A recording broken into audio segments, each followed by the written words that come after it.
Gente, vamos girar o assunto porque ontem a gente falou daquela resposta que o Bolsonaro deu a um jornalista do jornal O Globo. Ele disse que tinha vontade de inchar a boca do repórter com uma porrada. Mas é o seguinte, essa história já vai ficar velha. Ontem mesmo o presidente atualizou sua lista de ofensivas e polêmicas, como mostra agora a reportagem do Antônio Maldonado. O presidente Jair Bolsonaro acredita que o Brasil está vencendo a batalha contra o coronavírus. Na avaliação dele, a cloroquina e a hidroxicloroquina são os principais responsáveis pela recuperação de milhares de brasileiros infectados. Para Bolsonaro, se a questão do medicamento não tivesse sido politizada, muitas outras vidas poderiam ter sido salvas. O presidente reconhece que não há comprovação científica da eficácia da cloroquina, mas defende que ela seja utilizada inclusive no tratamento precoce da Covid-19. E se a hidroxicloroquina não tivesse sido politizada, muitas mais vidas poderiam ter sido salvas dessas 115 mil que o Brasil chegou nesse momento. As declarações do presidente ocorreram durante o encontro Brasil Vencendo a Covid-19, um evento promovido no Palácio do Planalto nesta segunda-feira. A cerimônia contou com a presença de centenas de médicos que defendem um tratamento precoce da doença. Sempre fui atleta das Forças Armadas, aquela história de atleta, né? Que o pessoal da imprensa vai pro deboche. Mas quando pega num bundão de vocês, a chance de sobreviver é bem menor.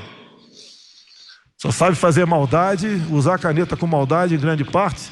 Tem exceções, né? Como aqui o Alexandre Garcia. A chance de sobreviver é bem menor do que a minha.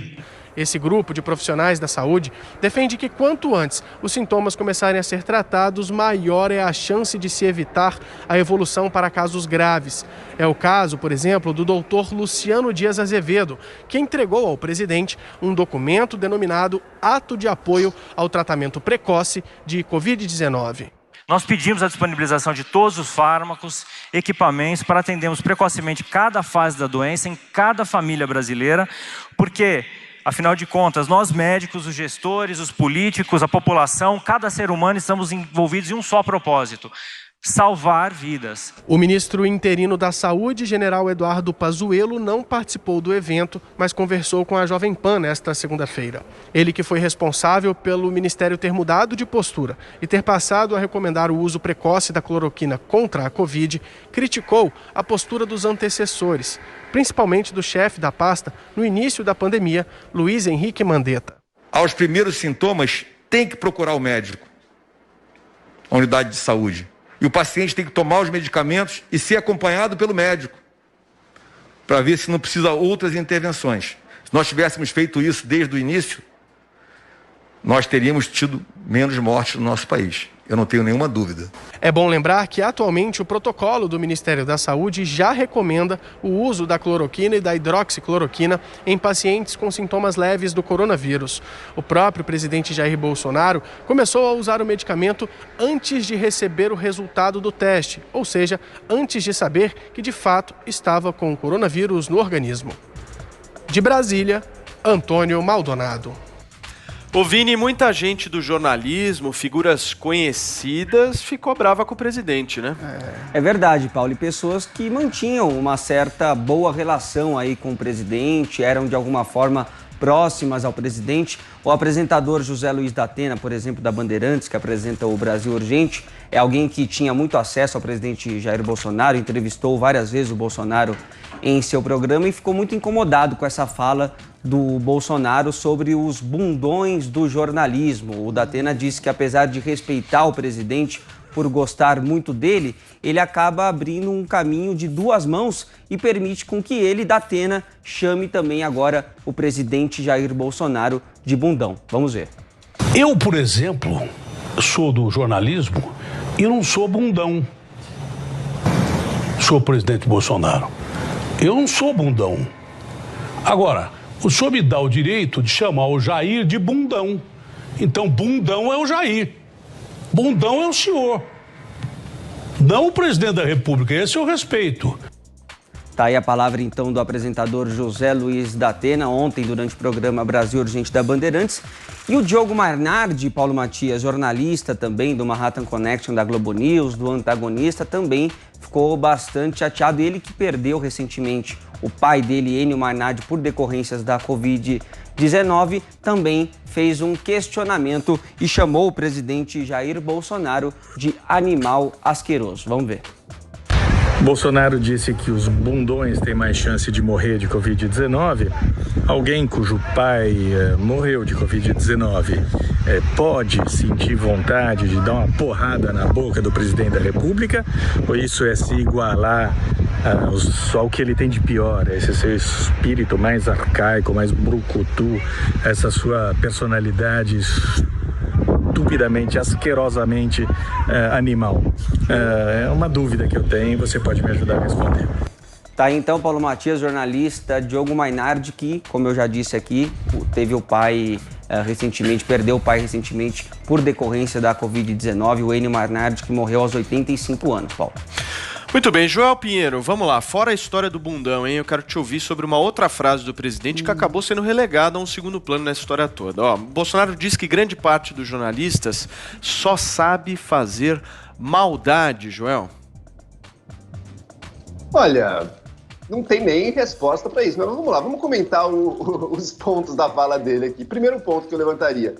Ele politizou na frase dele, na fala dele, o uso da cloroquina, né, Paulo? Então, o presidente, ao ficar vendendo e empurrando o remédio, isso é politizar um remédio. O único responsável por ter politizado um remédio no país foi, principalmente, o próprio presidente da República, que é quem começou isso. Agora, sobre a relação com a imprensa. Bom, em primeiro lugar, o Bolsonaro, ao voltar às ofensas aos jornalistas, um dia depois, lá da pergunta sobre o Queiroz, ao não ter respondido aquela pergunta, mas voltar nas ofensas, ele nos dá total segurança de que ele não tem nada a esconder nessa questão, né? De que essa é uma questão totalmente tranquila para ele, que ele não teme nem um pouco e não fica nem um pouco desconcertado quando trazem à tona o caso do Queiroz. Eu acho que ele também demonstrou um respeito que a gente espera de um presidente da República à imprensa, né? Ele mostrou que ele entende que o papel da imprensa não é bajular o presidente da República, bajular o poder, como o jornalista que ele elogiou ali, mas sim justamente questionar, cutucar, ir onde é desagradável ao poder. Quando o jornalismo está fazendo isso, é aí que ele está fazendo o seu trabalho direito.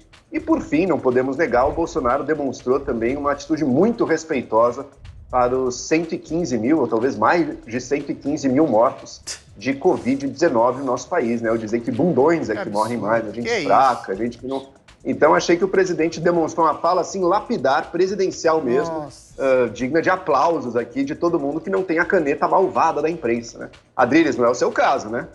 Adriles, você não é um jornalista bundão, né? Não, jornalista bundão é aquele, como diz o presidente, que usa caneta de forma maliciosa. Aí é subjetivo. Quem que o Bolsonaro acha que é bundão é quem o critica, pura e simplesmente. Ele não deixou muito claro isso. Eu não sou analista da subconsciência do presidente. Mas a fala dele tinha um alvo claro. Aqueles que ele acham que deturpam as falas dele, que deturpam o método dele, que deturpam tudo que ele faz na presidência. Ele em nenhum momento se dirigiu às 115 mil pessoas que morreram, ou às pessoas que são mais frágeis ao vírus. Fez uma piada, assim, de humor negro, inadequada, envolvendo morte. Nesse momento, é uma arma para a oposição, é uma arma para as pessoas. Fez uma alusão politicamente incorreta aos jornalistas, que eventualmente se colocaram contra a cloroquina, se colocaram a favor do isolacionismo totalmente estúpido. O Bolsonaro, felizmente ou infelizmente para alguns, tinha razão na preservação de vidas também através da economia, tinha razão na defesa da cloroquina, como a China está testando agora, tinha razão em não fazer esse tipo de isolacionismo cego, às avessas de qualquer tipo de princípio científico que prefeitos e governadores fizeram. Talvez essa indignação leve a esses arroubos ou leve de volta a essas basófias que são muito perigosas e podem gerar más interpretações como essa do Joel falando que ele ofendeu 115 mil pessoas ou as famílias dessas 115 mil pessoas que faleceram. Realmente, por exemplo, a questão do Enio Mainardi, que é o pai do Diogo Mainardi, que era extremamente politicamente incorreto, que teve sucessivas internações por pneumonia desde o ano passado e morreu com o agravamento do coronavírus aos 85 anos de idade. Eu duvido que o Enio, que era uma pessoa divertidíssima, apoiador do governo Bolsonaro, se sentisse ofendido por essa basófia politicamente incorreta do presidente, né? Porque, eventualmente, uma fala politicamente correta, ela pode ser distorcida no seguinte sentido. Quando você diz, aquele fulano ali, como o Adriles, vesgo, baixinho, feioso, esquisito, aí todas as pessoas vesgas, feias, baixinhas vão se sentir ofendidas em uníssono e aí vão usar isso como argumento político contra a fala terrível e asquerosa do presidente. Não foi isso que ele fez. Ele foi inadequado? Foi. Fez uma piada de humor negro? Foi. Mas fazer disso uma tempestade é fazer uma tempestade em um copo d'água. Muito bem, Zé Maria Trindade. José, segundo dia consecutivo da volta daquele Bolsonaro, né? Você lembra que eu falei, como na construção, estamos há tantos dias sem acidente, voltou, quebrou a ficha, voltou a placa zero. Eu não quero me colocar aqui na posição daquele rapaz que faz a tradução de Libras, nem colocar legenda no que diz o presidente, né? Mas acontece o seguinte, a formação do presidente Jair Bolsonaro valoriza muito o vigor físico. O apelido dele na AMAN, Academia Militar das Agulhas Negras, era de cavalão. Ele era realmente vigoroso, um atleta e tal, e evidentemente que ele sempre valoriza isso. E a fala do presidente identifica uma linha de pensamento de que esse vigor físico é superior a tudo. E quem não tem esse vigor físico e tem, por exemplo, o poder da caneta, né, é uma fraude nesse raciocínio, de que a força estaria mesmo no vigor físico. E o presidente, desde o início lá, eu venho falando aqui, porque eu participei e conversei com aliados e até com ele, né, ele acreditou e acredita na possibilidade de um remédio da cura do coronavírus. E acredita também de que o brasileiro, que é acostumado a mergulhar em lama, tem resistências maiores do que os nascidos em outros países e criados ali com, vamos dizer, com danoninho, com Nutella e tal, entendeu? Ele acredita nisso, nessa possibilidade. É verdade que as pessoas saudáveis, né, fortes, que tenham vigor, eles têm menos chances de complicações da Covid, mas eles também, mesmo sendo assim, morrem da Covid-19, isso já está comprovado. Então, esse é o discurso do presidente. Só que, usando a minha experiência, a minha posição aqui, digo que ele está numa guerra com o exército errado.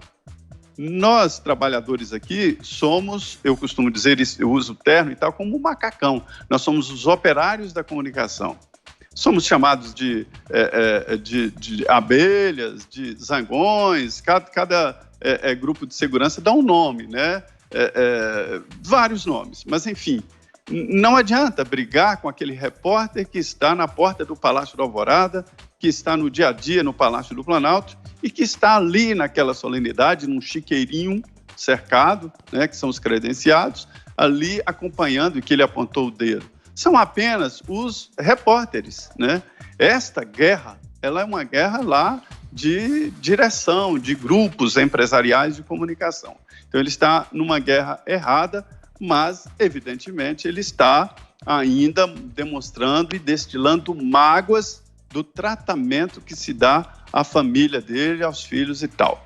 Eu fiquei sabendo de uma conversa do presidente Jair Bolsonaro com o então ministro da Justiça, Sérgio Moro, assim, desconcertante, de que ele queria, eu não vou usar aqui os termos, nem a maneira como ele se portou diante do ministro, exigindo que se fizesse uma suspensão da investigação no Rio de Janeiro. Então, o presidente, quando fala da família, quando fala dos filhos, sai do sério. Eu acho que todo pai é assim, só que alguns controlam mais. Quanto a essa história da politização, nós já vimos politizações aqui. Vou fazer uma revelação. No meu tempo de faculdade, a depilação feminina era politizada, era um hábito burguês, isso é coisa da direita, não deve fazer. Aí depois veio a politização de vários, chegou até a carro. Os socialistas usavam aquele terrível Lada, importaram aquela coisa horrorosa, mal feita, e o Lada era status de pessoa de esquerda. Então houve outras politizações. E chegou no remédio, eu não entendo como isso pode acontecer, porque eu não discuto receita. Vou no médico, o médico passa a receita, eu não quero saber se o remédio é de direita ou esquerda, eu vou lá e avio a receita. Se eu desconfiar, não é do remédio, é do médico e troco de médico. Então, chegamos a esse ponto de politizar a medicação. E acredito que muitos tomam ou não tomam em virtude disso. Está errado? Zé Maria Trindade, hoje você teve um dia de Adriles Jorge, hein? Eu fui curtindo. Eu aqui curtindo, observando, ouvindo, Ok. mas hoje Zé Maria Trindade estava afiado, hein, Muita Zé? coisa. Tem crédito, né, Zé? É uma Tem troca crédito, boa, hein, né, Paulo? Zé? Tem É uma crédito. troca boa, é uma troca boa, não é não? Olha o Joel. Olha só. Olha ali. Eu não sou jornalista Brincadeira, bundão, não. Não, hein? Joel Que Maldoso. situação. Brincadeira, Adriles, brincadeira. Zé Maria Trindade, um abração pra você, querido. Até amanhã. Muito bem. Já acabou? Não Tchau, vai Adriles. continuar? Ok, Adriles. Tchau, Zé. Abração.